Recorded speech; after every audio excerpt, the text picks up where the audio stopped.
Nos encontramos en el Instituto Geológico y Minero de España, concretamente en su museo. En él se guardan algunos de los mejores ejemplares de minerales de España y también del resto del mundo. Hola, me llamo Gea y vivo aquí, en el Museo Geominero. Os vamos a contar un relato de millones de años, la larga historia de la formación de las rocas en la Tierra.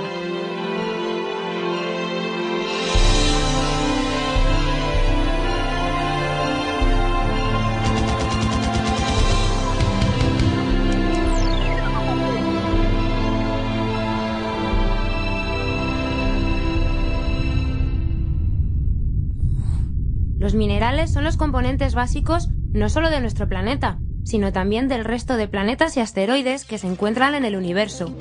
¿Pero qué es un mineral? Podemos definir mineral como un elemento o compuesto químico que tiene estructura cristalina y que se ha formado como resultado de procesos naturales. Los minerales se agregan unos a otros para generar los cuerpos sólidos que conocemos como rocas. Los minerales que forman las rocas pueden ser diferentes, aunque algunas rocas tienen solo minerales de un mismo tipo. En la superficie de la Tierra podemos encontrar una gran variedad de rocas, muy diferentes entre ellas en función de qué procesos geológicos han intervenido en su formación. ¿Pero podemos agruparlas de alguna forma? En términos generales, la mayoría de las rocas se pueden incluir dentro de tres grandes categorías. Por una parte, las rocas sedimentarias, que se forman en la superficie terrestre. Por otra parte, las generadas en el interior de la Tierra, que son las rocas ígneas, formadas al enfriarse un magma. Y por último, las rocas metamórficas, que son el resultado de la transformación de cualquier otro tipo de rocas. ¡Ah! Así que las rocas se mueven, pero muy despacio, ¿cómo lo hacen? Para comprender cómo las rocas pueden moverse y transformarse unas en otras, tenemos que considerar la estructura de la parte más externa del planeta, es decir, la litosfera, formada por la corteza y la parte superior del manto terrestre, la astenosfera. Esta litosfera no es continua, sino que se encuentra fragmentada en diferentes placas, colocadas sobre la superficie del planeta a modo de un enorme puzzle. Las placas se regeneran constantemente, es decir, tienen zonas donde se produce litosfera, mientras que en el extremo opuesto las placas se destruyen.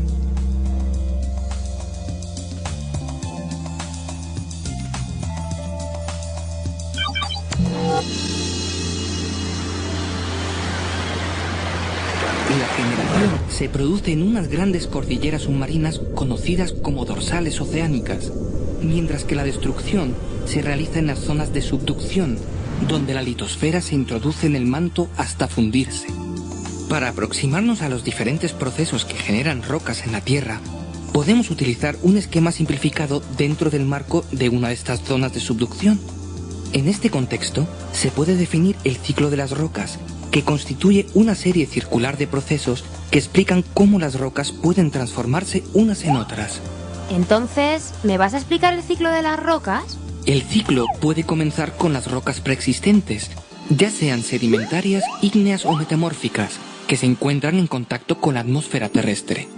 Los agentes geológicos externos, como la lluvia o el viento, desmenuzan y disgregan las rocas de la superficie, convirtiéndolas en sedimentos. Vale, entonces el ciclo comienza cuando las rocas se rompen en la superficie, ¿no? Sí. Estos pequeños fragmentos rocosos se transportan a zonas más bajas gracias a la acción de la gravedad, depositándose en las llamadas cuencas sedimentarias. Es en ellas donde se generan las rocas sedimentarias.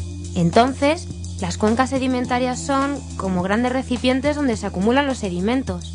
Las cuencas sedimentarias no están situadas sobre un sector estático, sino que pueden ubicarse encima de una placa litosférica oceánica que se mueve lentamente, introduciéndose debajo de la placa litosférica continental. Por tanto, la roca sedimentaria formada anteriormente comienza a introducirse en el interior de la Tierra y empieza a calentarse progresivamente, gracias a la energía interna que surge del interior del planeta. Además, el peso del sector montañoso que se encuentra encima produce un importante efecto sobre la roca sedimentaria.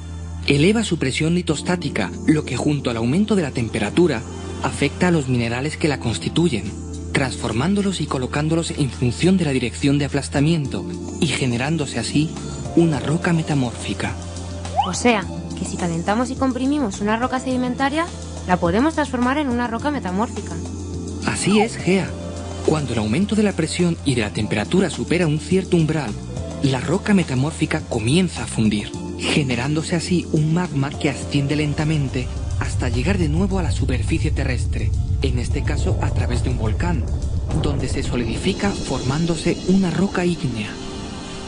La acción de los agentes atmosféricos externos vuelve de nuevo a disgregar la roca, cerrándose así este lento ciclo que ha durado centenares de millones de años. ¡Millones de años! ¿Cuánto tiempo?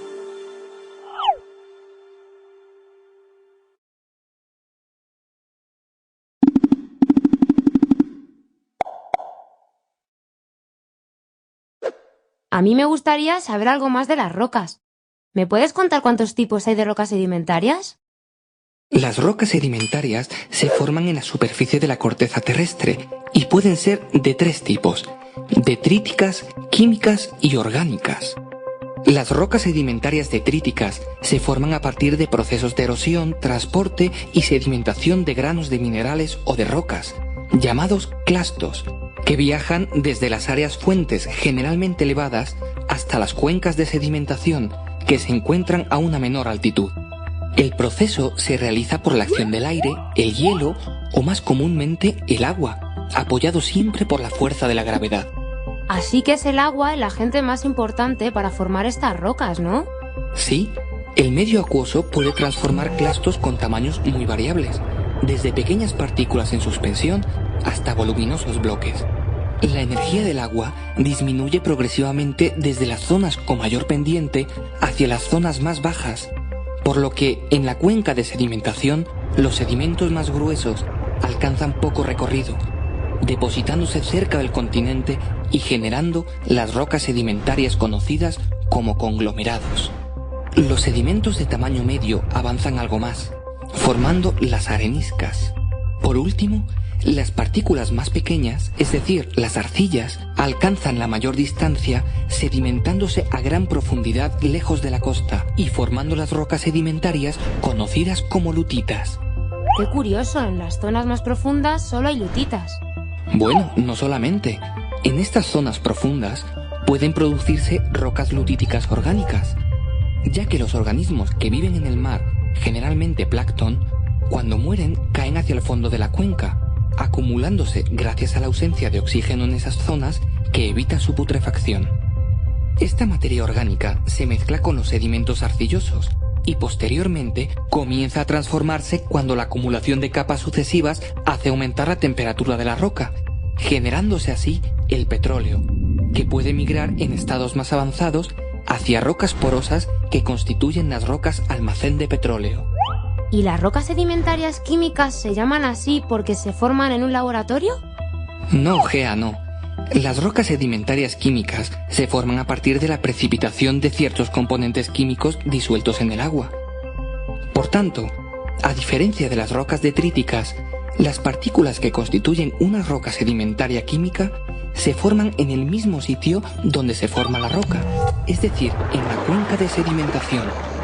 Por ejemplo, el yeso se forma en ciertos lugares donde el agua permanece estancada. La evaporación concentra el sulfato cálcico lo suficiente para que precipiten pequeños cristales que caen al fondo por gravedad, acumulándose así pequeñas capas que pueden dar lugar a grandes espesores si el proceso se repite varias veces. Entonces, ¿la roca sedimentaria química más abundante es el yeso? No, las más abundantes son las calizas, que se generan a partir del carbonato cálcico que se encuentra disuelto en el agua. Este compuesto químico proviene en muchos casos de la disolución previa de restos de caparazones y